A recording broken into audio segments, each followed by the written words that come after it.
भगवती के बारे में बता सकते हैं। वह चीज जो सतपुरुष बताएंगे, संत बताएंगे, वह ना तो किसी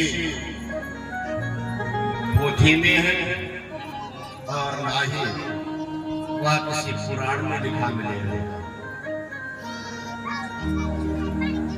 वह तो भगवती की कृपा से ही उन्हें वह प्राप्त हो जाता है।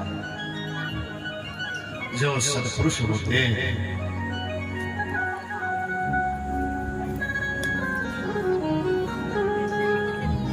सर्वप्रथम आपको सत्पुरुष का ही संग करना पड़ेगा। उसके बाद में आपको दूजे मम कथा प्रसंगा, दूसरी भक्ति है कथा सुनना।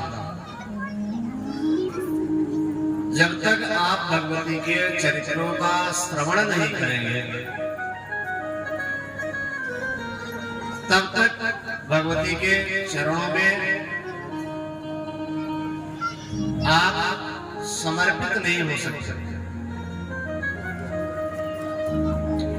आपकी रुचि ही भगवती में नहीं लग सकती। जब तक हम किसी के बारे में जानेंगे नहीं तब तक उसमें मेरी निष्ठा नहीं हो सकती। जब तक उसकी महिमा हमें पता नहीं लगेगी। और पता कब लगेगी? जब हम किसी से उनके बारे में चर्चाओं को सुनेंगे।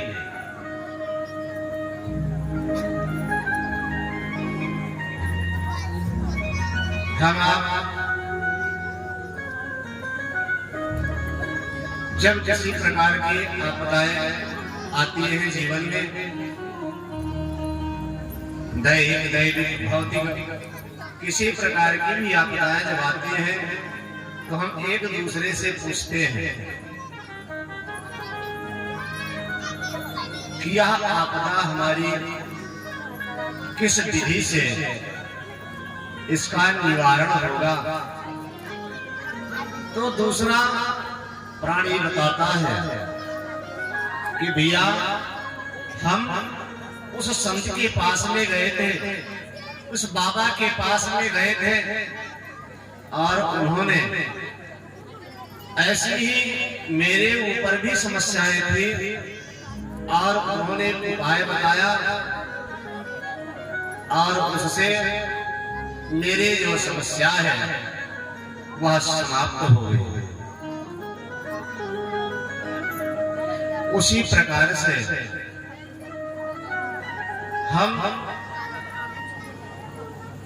इस जीवन अथाह सागर इस नाना प्रकार के जंजाल में पड़ करके यादियों से ग्रसित होते हुए अपने इस जीवन को व्यर्थ में ही गंवाते हुए चले जा रहे हैं। क्यों? क्योंकि मुझे किसी सत्पुरुष का संग प्राप्त नहीं हुआ और होगा भी कैसे? क्योंकि हमने चाहा ही नहीं। कहते हैं जिसको प्राणी मात्र चाहे वह मिलना कोई दुर्लभ नहीं है। ये तो एक कहने की बात है कि मुझसे नहीं हो पाएगा। यह तो एक मूर्खताजनक बात है कि यह कार्य मुझसे नहीं हो पाएगा। अगर उस कार्य को कोई दूसरा कर रहा है तो वही शक्ति आपके पास में भी भगवती ने दे रखी है। आप भी उसे कर सकते हैं, लेकिन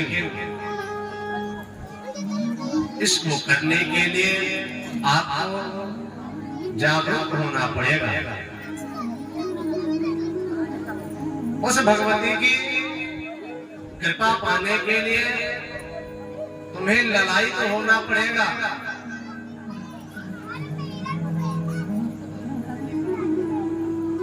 कि जाको जासे प्रीति है, कि ताको ताहि सुहाय, बिना मिले बेचैन ये तड़प तड़प मर जाए, तड़प तड़प मर जाए।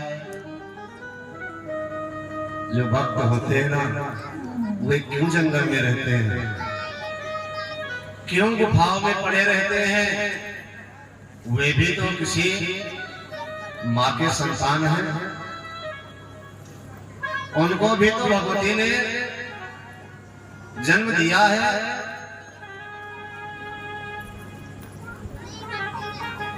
क्या उन्हें इस संसार से लगाव क्यों नहीं है? क्या उनको सुख नहीं चाहिए, या उनको इस संसारिक वैभव नहीं चाहिए? वे संत इन चीजों से क्यों वंचित हैं?